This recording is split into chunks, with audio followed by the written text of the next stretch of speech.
Praise the lord అండి. హల్లెలూయా. దేవుని నామానికి మహిమ కలుగును గాక. ద్వితీయోపదేశకాండం 7వ అధ్యాయంలో ఉంటుందండి. మీ దేవుడైన యెహోవాని మీరు చక్కగా పూర్ణ హృదయంతో, పూర్ణ ఆత్మతో ప్రేమించినట్లయితే ఏవండి ఆయన ఏది తక్కువ చేయడంట.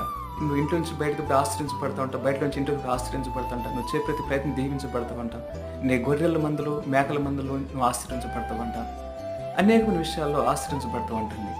చూడండి ఆయన ఒక మాట అంటా ఉన్నాడు. ఒకవేళ మీ ఇంట్లో కనుక ప్రార్థన చేసే వాళ్ళు కనుక ఉంటే, అంటే అది తల్లి అయినా తండ్రి అయినా, లేకుంటే ఏమండి తండ్రికి సంబంధించిన వాళ్ళు బంధువులైనా ప్రార్థన చేసేవారంటే ఇంట్లో ఏమండి గొడ్డు వారు ఉంటారంట. గొడ్డు గొర్రె కానీ, గొడ్డు మేక కానీ ఉండదంట. గొడ్డు ఏమండి పశువుల్లో ఉండవంట.